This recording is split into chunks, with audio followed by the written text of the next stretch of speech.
ರಾಜ್ಯದಲ್ಲಿ ಕೆಲ ದಿನಗಳಿಂದ ಕೊಂಚ ಬಿಡುವು ನೀಡಿದ್ದ ಮಳೆ ಇದೀಗ ಮತ್ತೆ ಚುರುಕುಗೊಳ್ಳುವ ಲಕ್ಷಣಗಳು ಕಾಣಿಸುತ್ತಿವೆ.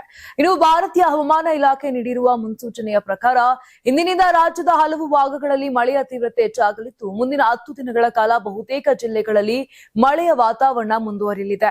ಇನ್ನು ಪಶ್ಚಿಮ ಬಂಗಾಳದಲ್ಲಿ ಉಂಟಾಗಿರುವ ವಾಯುಭಾರ ಕುಸಿತದ ಪರಿಣಾಮ ರಾಜ್ಯದಲ್ಲಿ ಅಲ್ಲಲ್ಲಿ ಮಳೆಯಾಗುತ್ತಿದ್ದು ಸೂಪರ್ ಎಲ್ ನೀನೋ ಪರಿಣಾಮದಿಂದ ಮುಂಗಾರು ಮಾರುತಗಳು ತುಸು ದುರ್ಬಲಗೊಂಡಿವೆ ಅಂತ ಹವಾಮಾನ ಇಲಾಖೆ ತಿಳಿಸಿದೆ. ಕರಾವಳಿಯ ಕಾಸರಗೋಡು, ದಕ್ಷಿಣ ಕನ್ನಡ, ಉಡುಪಿ ಹಾಗೂ ಉತ್ತರ ಕನ್ನಡ ಜಿಲ್ಲೆಗಳಲ್ಲಿ ಉತ್ತಮ ಮಳೆಯಾಗುವ ಸಾಧ್ಯತೆ ಇದೆ.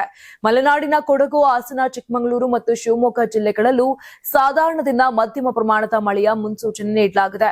ಉತ್ತರ ಒಳನಾಡಿನ ಬೆಳಗಾವಿ, ಧಾರವಾಡ, ಗದಗ, ಬಾಗಲಕೋಟೆ, ವಿಜಯಪುರ, ಕಲಬುರಗಿ, ಬೀದರ್, ಯಾದಗಿರಿ, ರಾಯಚೂರು ಹಾಗೂ ಬಳ್ಳಾರಿ ಜಿಲ್ಲೆಗಳಲ್ಲೂ ಅಲ್ಲಲ್ಲಿ ಮಳೆಯಾಗಲಿದ್ದು ಜುಲೈ 19ರ ಬಳಿಕ ಮಳೆಯ ಪ್ರಮಾಣ ಸ್ವಲ್ಪ ಕಡಿಮೆಯಾಗುವ ಸಾಧ್ಯತೆ ಕೂಡ ಇದೆ.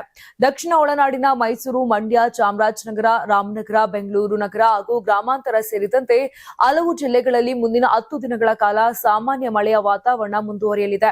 ಭಾರೀ ಮಳೆಯ ಹಿನ್ನೆಲೆ ತಗ್ಗು ಪ್ರದೇಶಗಳಲ್ಲಿ ನೀರು ನುಗ್ಗುವ ಸಾಧ್ಯತೆ ಇರುವುದರಿಂದ ಸಾರ್ವಜನಿಕರು ಎಚ್ಚರಿಕೆ ವಹಿಸುವಂತೆ ಸೂಚಿಸಲಾಗಿದೆ. ನದಿ, ಹಳ್ಳ ಹಾಗೂ ಜಲಪಾತಗಳ ಸಮೀಪ ಅನಗತ್ಯವಾಗಿ ತೆರಳದಂತೆ ಪ್ರವಾಸಿಗರಿಗೆ ಸಲಹೆ ನೀಡಲಾಗಿದೆ.